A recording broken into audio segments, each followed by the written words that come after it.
To this day. To this day. Rich people don't sleep 8 hours a day. That's stupid.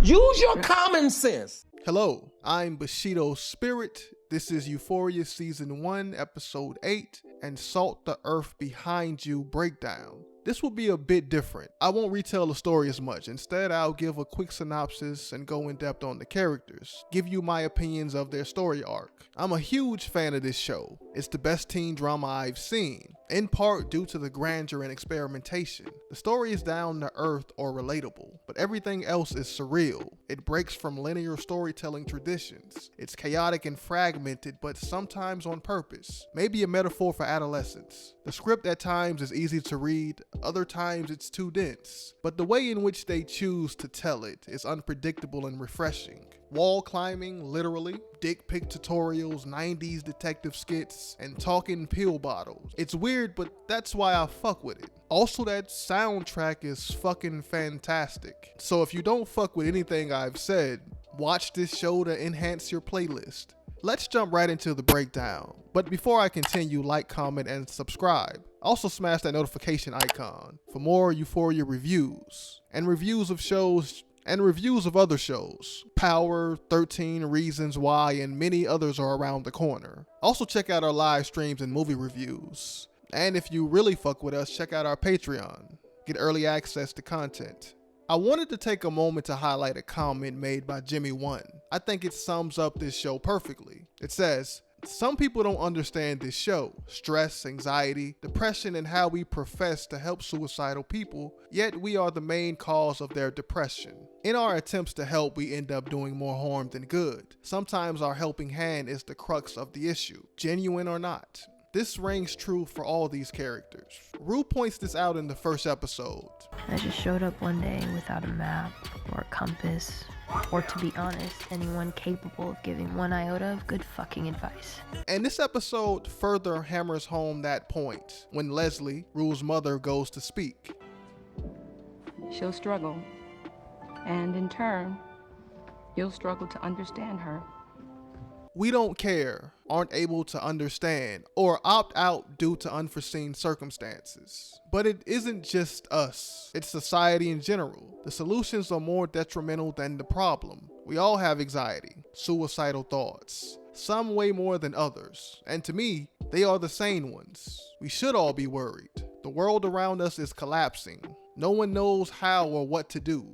There's way more wishes and dreams than opportunities to fulfill them. Often what was promised is taken or removed, and we don't look inward, we look elsewhere. We use the people close to us as punching bags. They swing out of reach or punch back, then we swing on ourselves. Leslie tries to be a strict parent and crack down on Rue's drug abuse, but she becomes just as abusive. Her being worrisome creates more anxiety. Cal wants the world for his son, so he pushes for perfection, non-stop. He completely abandoned his role as a father for the more lucrative position as a coach. He just wants to show Nate life is hard by being harder. Now Nate's afraid to be who he is. He's half a person. It's because he fears his father's criticism. And the list goes on and on. You can pretty much do this with every character. Hopefully I did his point justice. I don't mean to sound cynical. Solutions exist. They just require more work than what people are willing to do. Anyway, everyone is preparing for the school dance. And these big events are always the centerpiece of each episode. It's where all these characters converge. Outside of these functions, everyone is divided into separate cliques, with the occasional overlap. These events tend to be the source of more pain rather than enjoyment, a testament to how fucked up things are for these characters. This episode is no different.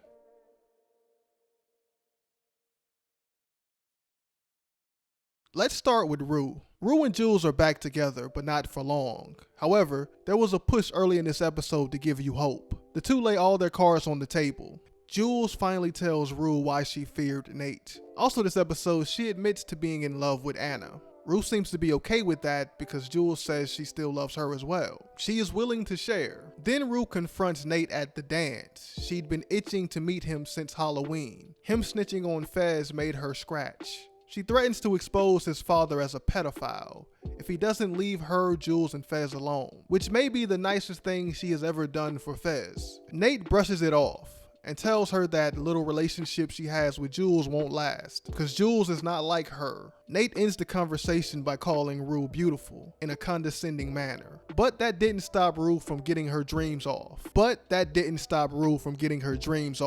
Like Jimmy the Cricket was her conscience. There was no star she couldn't wish upon. Her and Jules agreed to run away together, to leave this toxic town behind. It's full of pedos and psychopaths. But Rue's anxiety won't allow her to mobilize. The two are shown running to catch the train, when Rue stops, starts to panic, and become worrisome. For the first time ever, she thought about leaving her mother and sister behind. Jules ends up getting on the train, leaving Rue behind. Rue stands on the platform while the train exits. Her mother's words echo. I hope she gives herself the chance she deserves. The speech that gave you hope in the beginning now feels like a eulogy. As a viewer, you feel helpless as Leslie, watching Rue relapse. Did she end it all? And that was pretty much the synopsis. So one theory is she died, and the speech her mother gave was a eulogy. And I can understand why people think that. This episode opens up with Rue's mother giving a speech at a church. The last time we see this church was in episode 1, I think. Rue looks into an open casket that has a mirror inside, foreshadowing her imminent demise. Maybe. This was just one of many things I noticed. There were more hints in the musical number and montage at the end. This episode ends with her snorting a line of coke, and it's framed the exact same way as in episode 1, but the tone has changed. She abandoned the clothes Jules gave her this episode, and put back on her father's hoodie. Jules dressing her up was supposed to signify a new beginning, and her removing those clothes means she's back to square one. After snorting that line of coke, she falls back onto her bed. Then her lifeless body is lifted towards the light outside her bedroom window. This is obvious imagery. God is calling her. We then see her stumble down her narrow hallway with no control over her body, like a zombie. Then vocals start to come in from a song. They say, "I'm taking it all for us." She is obviously referring to drugs. It's a habit she latched onto to cope with her anxiety and loss of her father. Jules' presence replaced her drug abuse, but she too is gone. The vocals continue. "I'm doing it all for love." Jules is no longer in the picture, so I have to return to old habits. She then makes her way into the kitchen of the house to embrace her mother from behind. But Leslie is unaware of Rue's presence. She attempts to do the same thing with Gia, but gets no response. Then finally someone reaches out and grabs her hand. It's her father. He embraces her back. And I took this to mean the living can't see the dead. The song ends with her climbing a pile of bodies. Then she falls backwards. Her silhouette disappears behind the pile. We hear more lyrics to punctuate the song. "Guess you figured my 2 times 2 always equates to 1. Dreamers are selfish." She's selfish for ending her life, creating more pain and agony for her family and friends. The word dreamer also sticks out because dreamers only dream. Their plans never come to be. They're often too afraid to take action. Rue's dreams of leaving with Jules didn't happen. She panicked. More vocals. "When it all comes down to it, I hope one of you come back to remind me of who I was." Could be in reference to the speech her mother gave in the beginning. It reads like a eulogy. Her mother and sister come back to mourn her untimely death. Then finally, the lyric, "When I go disappear." This is self-explanatory. One thing I also want to point out is one of the lines in her mother's speech at the beginning. It reads, "What if in that moment I heard a voice? Some omniscient narrator. Here's what's going to happen." The show is being meta here. This omniscient narrator she's referring to is Rue. It's a literary technique used to push the story forward. Omni means all-knowing, and it's usually only used to describe someone that's not of this world, because no human can know everything. I don't know, this could be a reach. The one thing that makes this theory fall apart is that before the speech begins, Leslie says, "They asked me to write a letter about what your addiction caused this family." She is clearly talking to Rue in the audience. A couple other things I wanted to touch on. So this show does a lot of narrating, but one thing they did I thought was clever. It was how they chose to show the effects of Rue being clean. In the beginning, it's pointed out that she pushed everyone away, but as things progress and she becomes clean, those people become a bigger part of the story. Gia no longer stands in the hallway and cries like she did in the first couple of episodes. Leslie isn't just yelling at Rue, she's dating. She even showed interest in Jules' father. Lexi is no longer the concerned friend. She's a loving sister who's looking for love. Lastly, I felt like Rue did the right thing in the end, but she didn't believe in her own decision, which caused her to relapse. And Rue sees Jules as her savior. Her arrival marks the first sign of progress in Rue's endless battle with anxiety, drug abuse, and the show plays up that premise. At the Halloween party, Jules was dressed as an angel, because maybe that's how Rue viewed her. And in episode 1, Fez compares her to Sailor Moon characters, magical schoolgirls. So basically, Jules is Rue's magical Negro. I'm only joking, but that dynamic is interesting, because Jules views Anna the same way Rue views her.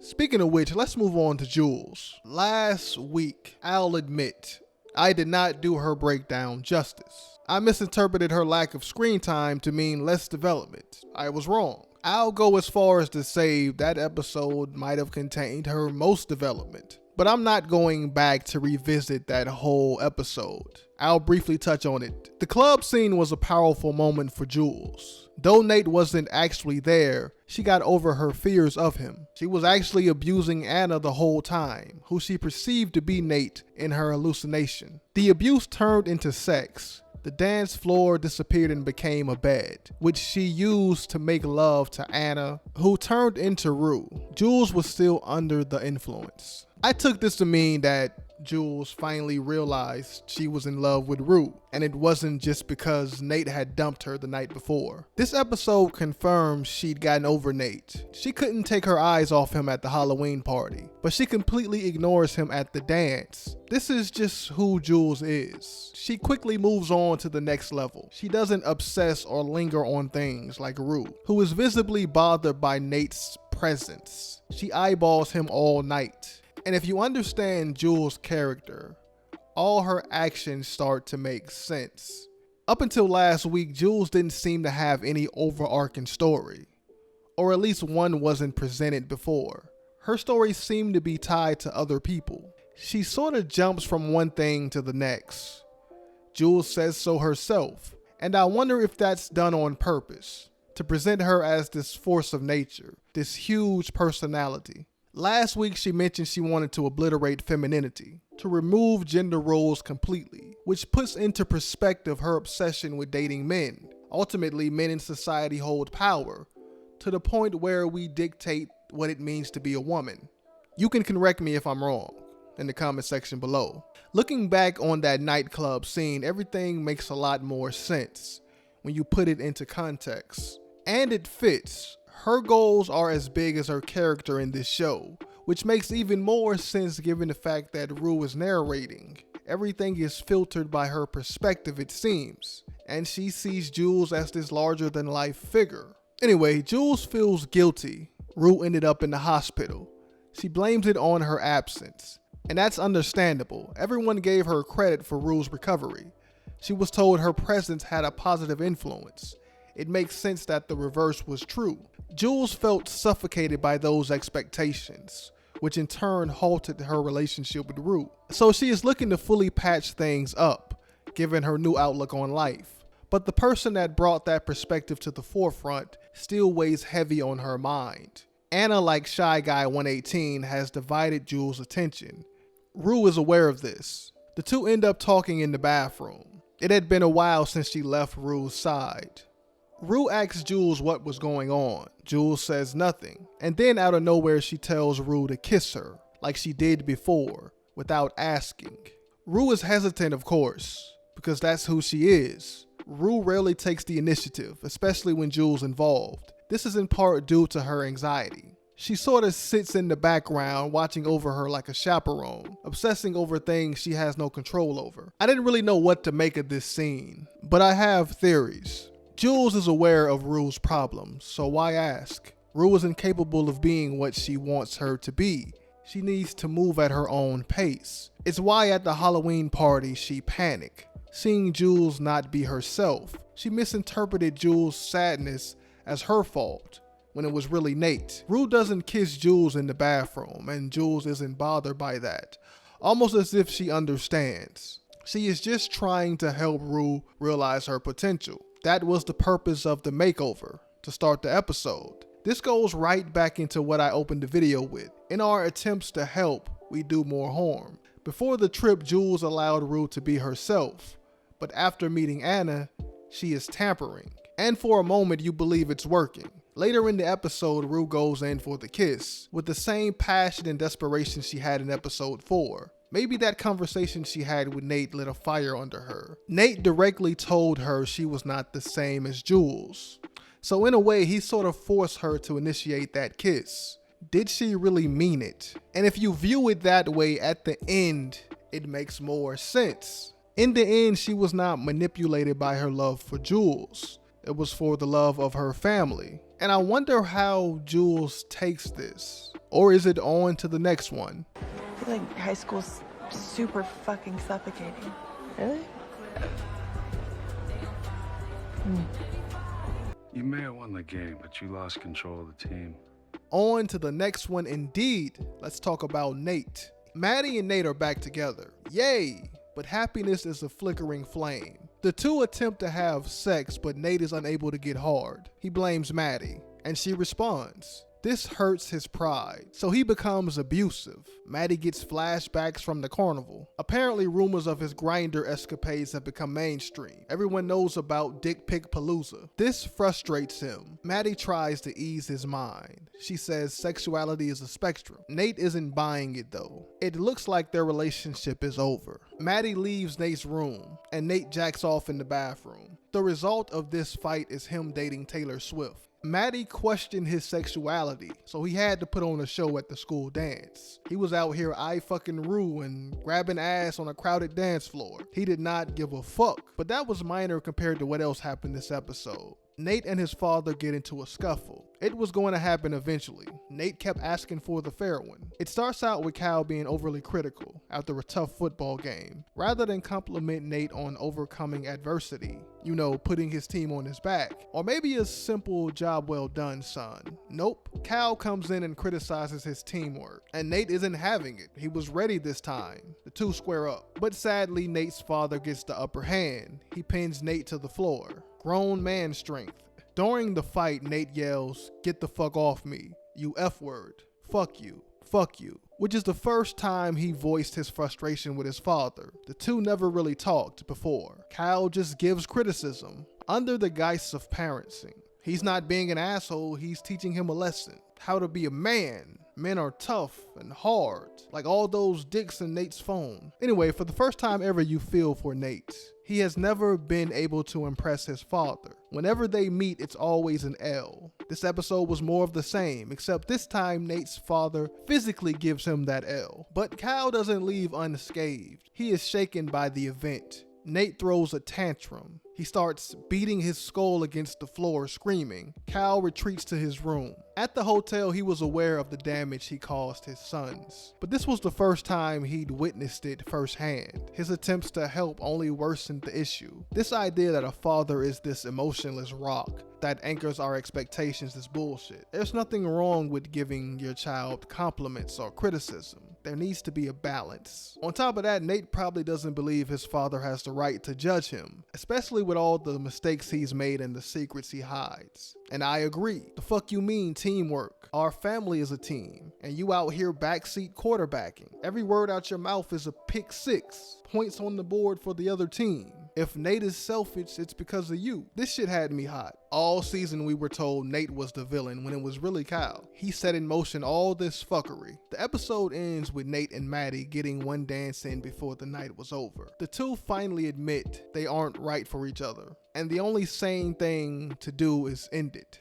Nate hasn't learned anything, so a season 2 makes sense. He's still abusive and controlling. He wouldn't even let Taylor Swift put her shoes on the dash.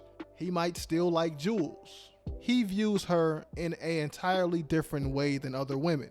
I don't know if that's love or if he is fetishizing her. Either way, he sounded like he was trying to offer her an internship this episode. He was saying shit like, She has dreams and I think she'll accomplish them. And if I wasn't afraid of looking gay, I'd give her this red jersey. Maddie and him been dating since episode 1, but that relationship has gone cold. Him not getting hard was a sign, which is interesting because she is the only one that truly knows him. It brings into question the authenticity of the relationship in the first place. The only thing keeping them together now is the secrets they share. You're a beautiful girl. And a smart one. It's time to let go. Since I'm talking about Nate, let's get right into Maddie. Maddie and Nate try to make each other jealous at the dance. Reminiscent of episode 1, it's a twisted game they both like to play. Maddie, of course, wins again. Nate dumps Taylor Swift to have one final dance with her. Some much needed closure, hopefully. But before all of that, a couple nights before, Maddie gets confronted by Kyle. He catches her leaving the house. She had just finished fighting with Nate. Cal tells her what she already knows in her heart. Their relationship is toxic as hell. Maddie cheats and Nate abuses her. They both love each other, but that's no longer a valid reason to stay together. But one thing many aren't talking about is the power Maddie has. She just collected all the Infinity Stones, and Cal's concern for his son is really fear. He knows how much power she has over Nate, and I'm not even including the sex tape and dick gallery. Nate's only moments of vulnerability happen around her. Cal wants them to stop dating so he can regain full control, but it's too late. I'm excited for season 2, specifically for this character. Outside of her fucked up definition of love, she is not terrible, I guess. Maddie seems like she's always planning some shit, in the same way Nate had been doing this entire season. She spread the rumor of his dick fiasco, and she also stole Nate's father's sex tape. And I just want to point out, Nate is terrible at fucking hiding shit. Or this is to show his vulnerability. This nigga is literally letting his guard down around Maddie. Now she holds the key to his family's demise. Hell, she can help him off his father, and they can run away together like Bonnie and Clyde. How do you feel?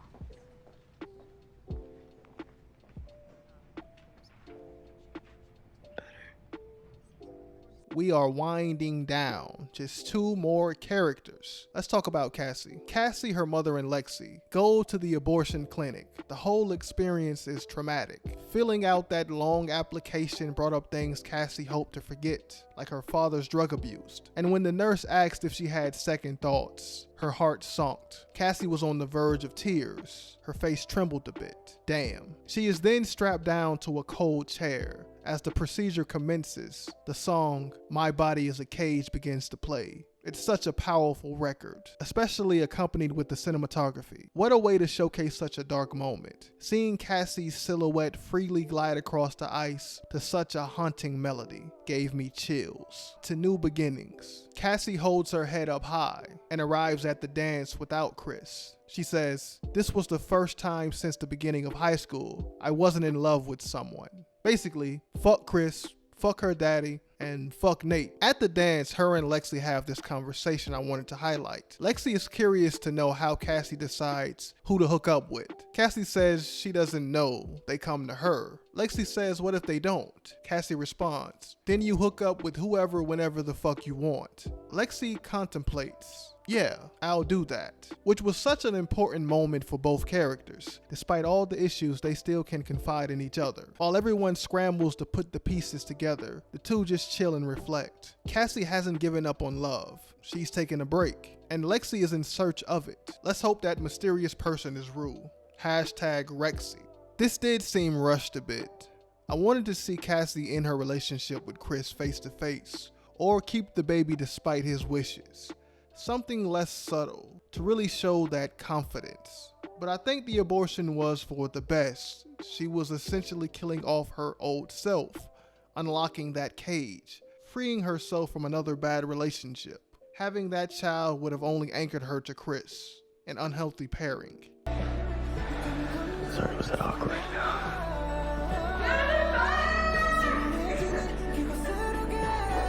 Kat, aka Thickums. Yes, yes, yes. Kat is the only one this episode to have a happy fucking ending. Batman scared her straight. Maddie scolding her at the table. Daniel not remembering who the fuck she was.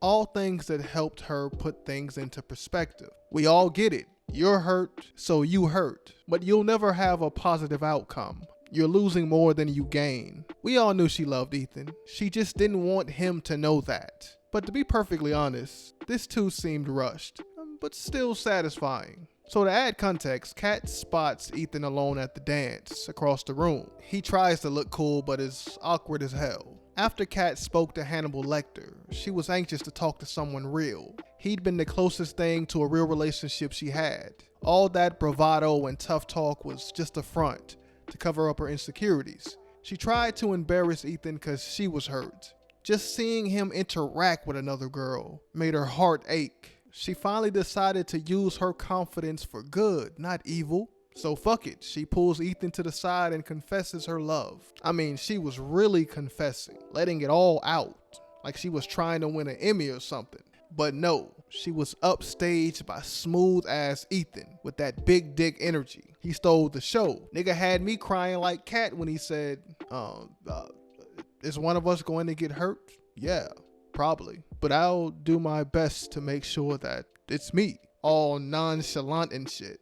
That was such a feel-good moment. I don't know what the fuck Lexi yelled. I tried to find subtitles, but the excitement in her voice was felt. I was just as hyped as she was. Kat deserved this W. She took like 4 L's last week. She's no longer living vicariously through her friends. She's not Maddie. She's not Cassie. And Ethan is nothing like Nate and Chris. Go be happy. She finally stopped being afraid to give her all because of her fear of being rejected. I say fuck rejection and his missed opportunity.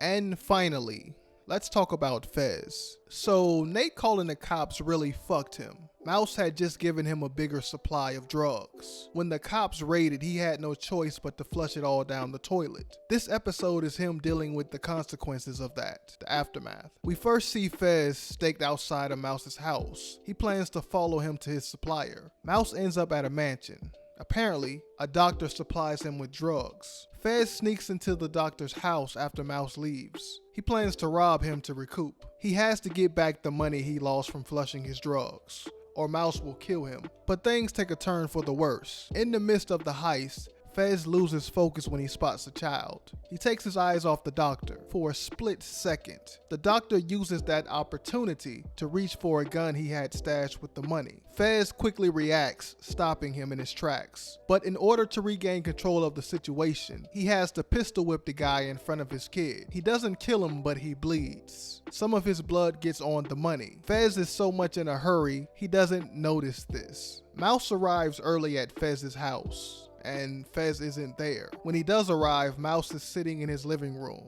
with the gun behind his back. He says, "I heard you got raided." Fez lies. "Yeah, but they didn't get nothing." "You got my money?" Mouse says. Fez hands over the cash he stole. As Mouse's partner counts the cash, he sees a couple bills with blood on them. All 3 men in the room stare at each other. What will happen next? Obviously, Mouse came to kill Fez. He was aware he had been raided and was looking for any excuse. If Fez isn't making money for him, what value he has? Also, how did he come up with the cash and why was he late? Mouse has to be thinking about all these things. And the blood on the money further complicates issues. How did he come across that amount of cash after being raided? He couldn't have possibly sold all those drugs. Fuck. This was a crazy episode. All Fez's troubles stem from his relationship with Rue. He has to really care about her to go through all of this. Also, Nate might have been right. He called Fez bluff. Fez's threat was empty, or he doesn't know Nate ratted him out. But that's obvious enough for Rue to know. Yes, overall I like this episode, but I'd be lying if I said it wasn't disjointed, and some development was sacrificed for aesthetics. I also wish more loose ends got tied. I don't like shows ending on cliffhangers, especially multiple storylines ending on cliffhangers. And I feel like the only reason the show ended this way was due to the second season being announced 3 weeks after it aired. I don't know. Either way, I'm still a huge fan of this show. I know a lot of people were asking about a character breakdown, an overall character breakdown. I thought about doing it in this review, but I realized that that would take a longer period of time. So I'm just pushing this episode review out. I may do that in the future, but for now, I'll take a much needed break. Like always, like, comment, and subscribe if you like what you hear.